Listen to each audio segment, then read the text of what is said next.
All right, guys. So I'm in a bad mood. No other way around. I'm in a bad mood. This guy sent me his variable annuity statements last night. I was looking at them and just, man, I'm still mad. And I'm going to share with you the net results of one of his products that he had. And it infuriates me. No other way around that. There's no other place on the planet, at least that I can think of, other than communism, where Main Street makes the wealthy richer. I don't know what else to say about this. I mean, Wall Street, from that New York to, really from DC to Boston, that whole corridor, this whole finance industry is getting wealthy on the backs of Main Street investors. And I'll share with you exactly what's going on here. This is part 3 of our series on variable annuities and the fees and the fees and the fees. They're not good, and it makes me mad. Are there guys who've done well by their clients from Wall Street? They've done well for their clients on Main Street? Sure, absolutely. But how many of these Wall Street guys, when I say Wall Street, I'm just talking the finance industry as a whole. I'm not saying just you have to go to Wall Street and be like, what does that show, Billions, whatever that guy's name was. I'm talking the finance industry as a whole, the pension fund managers, the CalPERS, all right? So they got the California, I don't know, PERS, I don't even know what that stands for, retirement system. All these guys who are on the top of this, they're all making bank, and yet you guys are not. Me, I'm not. They are, we're not, and we're making them make bank. And it's just, it infuriates me. It really does. And even the guy who sold this guy this product, I guarantee, well, I mean, there's some guys that are living large.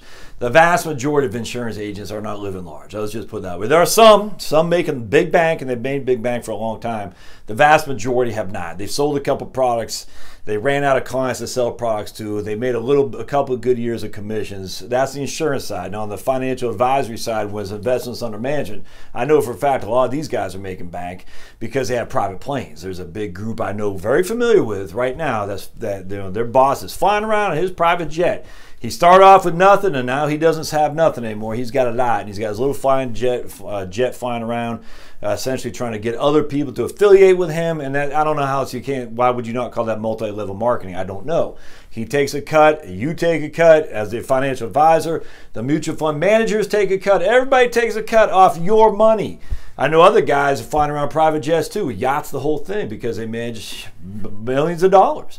And you're like, how are you managing millions of dollars for each individual unique client? It just is not enough time of the day. So, all right, so don't forget to subscribe down below. I'm just mad. I wish I could. I'm just mad. There's no other way around that.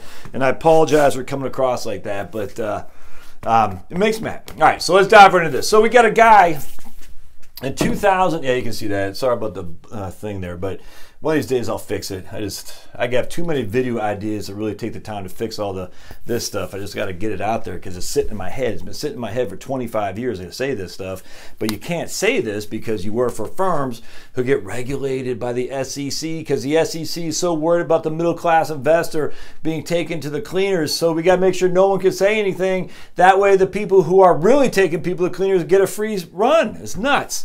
So anyway, in 12/31/2004, this guy dropped in $113,656 into an AXA annuity. All right, 12/31/2004, he did that, an AXA annuity. All right, so let's see what the results are. I got 4 different funds: Wellington, Wellesley, the Vanguard Moderate Life Strategy Fund, and the Vanguard Income Life Strategy Fund. So let's take a look at these 4 funds plus the AXA and see what one has done best, shall we? And this will be fun. So let me grab my trusty calculator here, my trusty, not calculator, my spreadsheets. All right, so in the AXA fund, I just want to see, he's 35% large cap, 15% small, 5% mid, 4% sector, 24% guaranteed. So he's basically a 60-40 mix. Isn't that interesting? And again, he dumped in that $113,000. Let's see what he's being paid for fees here. So he had in 12/30/2018, he was charged $2,930 on this account. And that includes optional guaranteed minimum death benefit charge and optional guaranteed minimum income benefit charge. So the guaranteed minimum death benefit charge was $1,400. The optional guaranteed minimum income benefit charge was $1,200. Between those two charges alone, That's 2,930. It does not give us a report of the, it doesn't say the total M&E charge mortality. They don't have a line on it for the total M&E, the mortality and expense charge. But anyway, so we know just his rider. Remember I was talking about the last two videos, I talked about the riders, R-I-D-E-R-S, the riders you can put on your variable annuity. And that's that. So they charge him $2,930 for the year. I hope that's for the year. It can't be more. But anyway, that's what they charge. That is just a loan for the year on those two riders, not the M&E charge and not the investment expenses. So let's start with, shall we, with, we're going to look at Wellington. Well, no, we'll start with a smaller one first. We're going to look at the income fund. So if we dumped $113,000 in the Vanguard Life Strategy Income Fund, which is basically 2080 stock to bond mix, that guy would be worth today, at the end of 2008, $212,419. And that's a 2080. All right. With me so far. So let's go to the moderate growth, which is let's say 65-35, subject to change, but we'll just say, what is that guy? And that guy would be worth $260,239. 260,239. Okay. Let's go over here to the Wellesley, which is, we'll just say 35-65. And then Wellesley would be worth, what was that, 287,972. 287,972. And let's look at the Wellington Fund, which is roughly 70-30.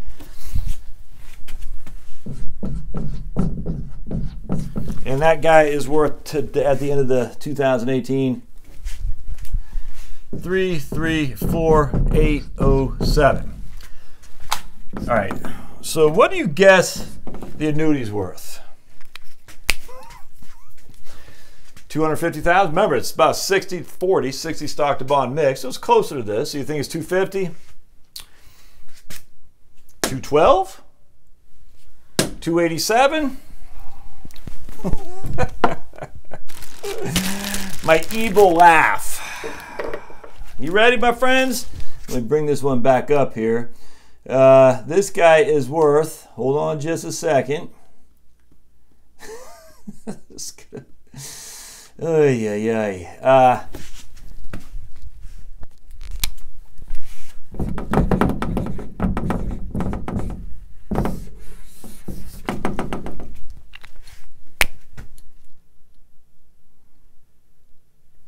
Need I say more? $138,000. He started with 113. So we take our trusty calculator and we say, all right, we have a 113,656 is our initial present value. We added nothing to it. We took nothing out. We did it for 14 years. We have 138,277 ending value, and we go to compute I. We've made 1.41% a year on this. 1.41%.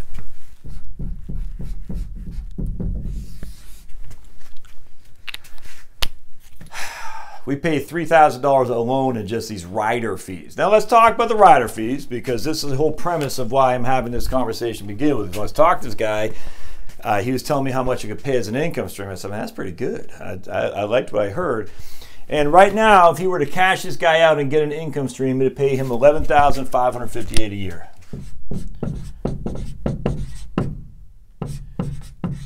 Income. $11,558 in income a year. Let's see, and that is base, please see. Annual payments begin 1 year following issuance of life annuity if your contract permits you to be able to, okay. And I'm not sure if it's based on your age, but I'm not sure if it's based on both husband and wife. I just can't tell. So we'll just say it's, I don't know, we'll just say it is a joint life annuity and it pays until they both die. 11,558. So let's take a gander, shall we? That's pretty good. That's the whole point. I was like, wow, that pays $11,558 on a cash value. It's $138,000 bucks. That's nuts. That's fantastic. Yay. 11 558 divided by 138,277 is an 8.3% distribution yield. I was like, man, that's a smoking deal. And I said, you can't beat that at all. Well, the problem, of course, though, if you had 11,000, if you had, I don't know, 11,558 on this, oops, 11,558 divided by 212,419, that's 5.4.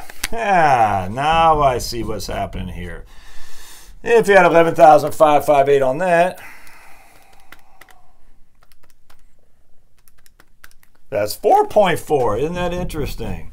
And if we had it on that, 11,558 divided by 287,972 is 4%. And if you had it on that, 807, it's 3.4%. And I don't know if this is joint survivor life. I literally have no clue. The point about this, though, oops, I just dropped my pen, is if, let's just say you use the Wellesley Fund, for example. Let's just say we use the Wellesley Fund, and you got $287,000 in there, and you're, I don't know, 60 years old.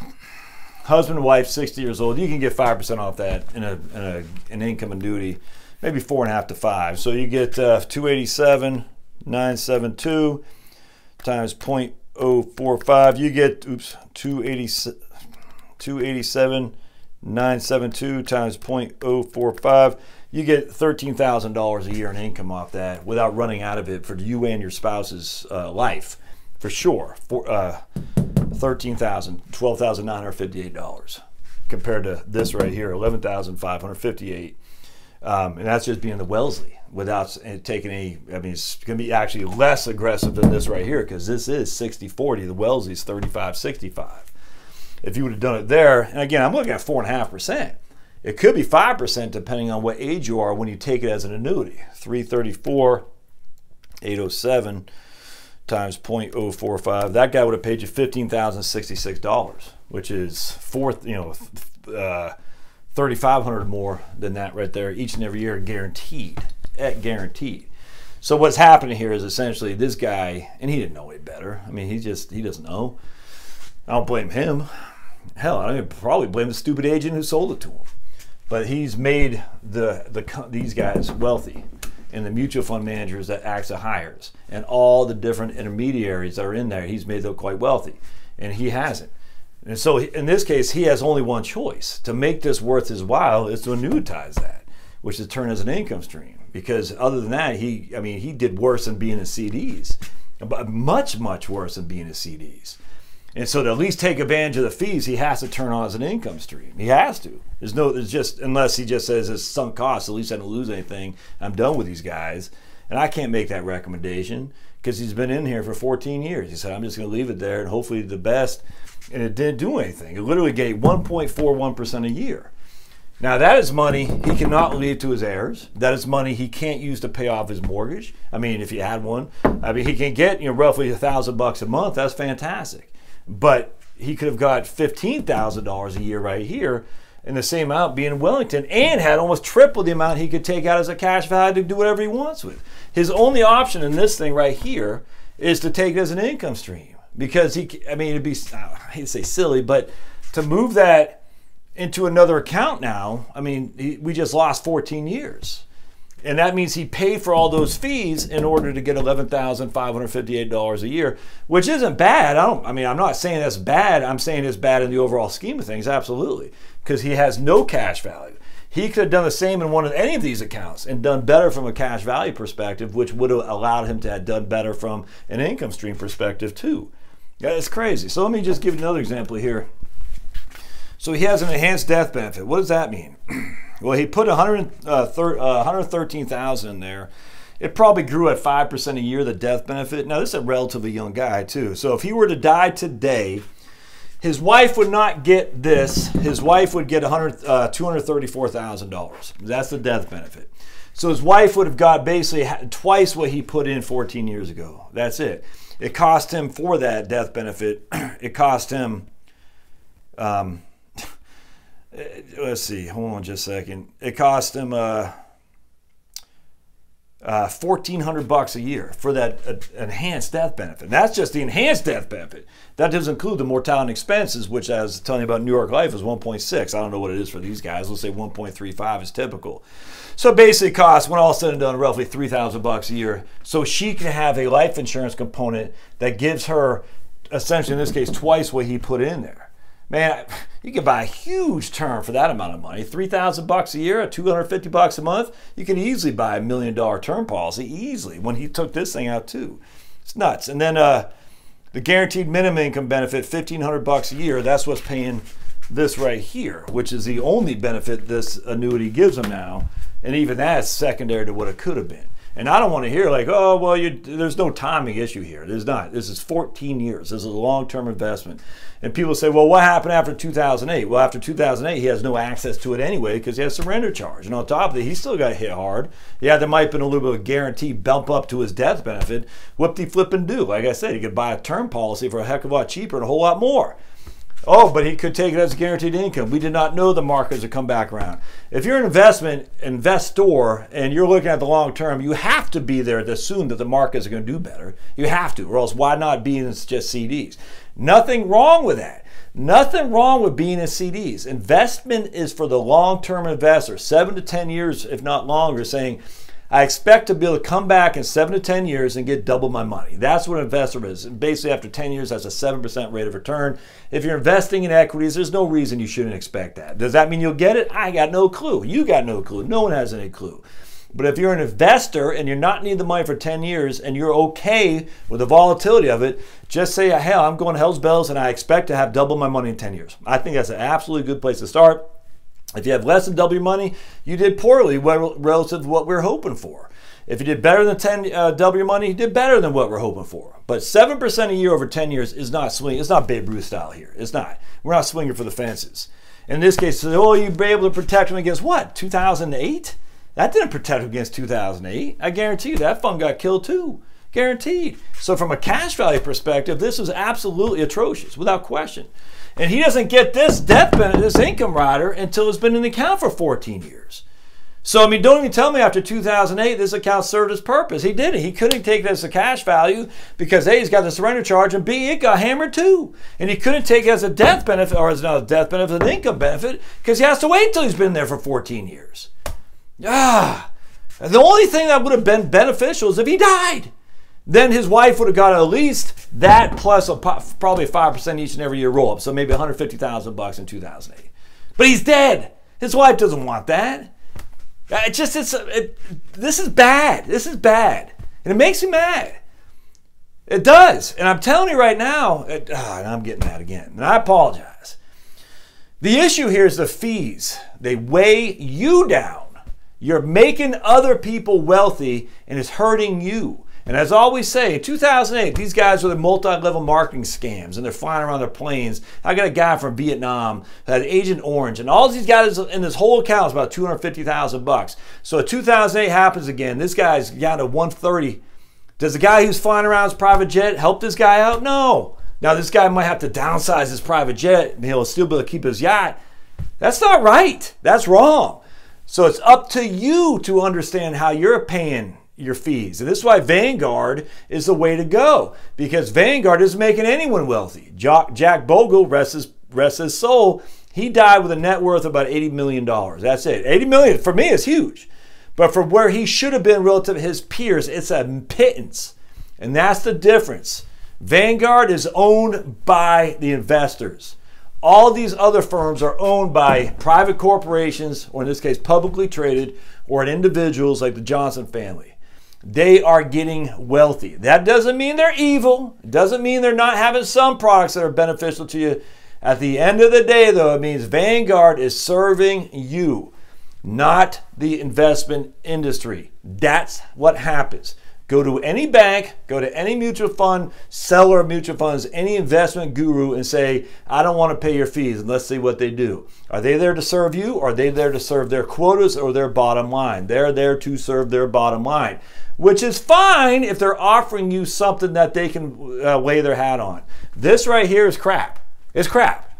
don't buy it. And not just AXA. What I did on New York Life is going to be the same thing because the fees are so high. There's just no getting around that. If we're getting 7% of the year in the market and we're paying 3% fees, we're only netting 4%. And if we're only netting 4% and we're still taking all the aggressive volatility of the market, you might as well be in the 30-year government bonds. I mean, that's what it should come down to. All right, well, this is my thing on these variable annuities. You cannot look. I used to sell them. I'm not going to lie to you. And I was the ones I sold always had a 10-year return of principal. Ohio National and Pacific Life both. I don't know if they still do or not. They said at the end of the day, you're going to pay a fee. That way, you know after 10 years, you'll at least get your money back. That's what I always used to sell. I would not do those now today. I just wouldn't.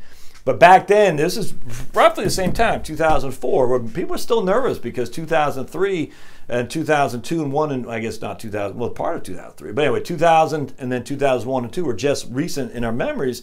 People were still pretty nervous. So they wanted to go in the market, but they weren't quite so sure. And you say, we'll guarantee you that at least you get your money back. And I got no problem with that whatsoever. There is a out clause. This right here, there is no out clause other than taken as an income stream, which he may or may not need. In this case, in my opinion, he needs to take it because he's been paying those thousands and thousands and thousands of dollars of fees, plus the opportunity cost. This is $200,000 more than that. This is roughly the same portfolio. $200,000 is not in this guy's account that he can't get to his kids. It makes him mad. All right. Look what you got, my friends. It's not just annuities. If you're paying some guy 1.5% to manage your accounts and he's putting you in high expense ETFs, I mean, the New York Life thing I just did, they have some ETFs, and some of those ETFs cost 75 basis points. Yeah. All right. Don't forget to subscribe down below. As always, comments, thumbs up. The whole thing helps. Watch your back when it comes to investments. Are you in making the Wall Street gurus rich? If you are, maybe make yourself a little bit wealthier by getting rid of them all and going straight to Vanguard or going to an low-cost ETF or something like that. That's something to think about. All right, we'll see you next time. Thanks, guys.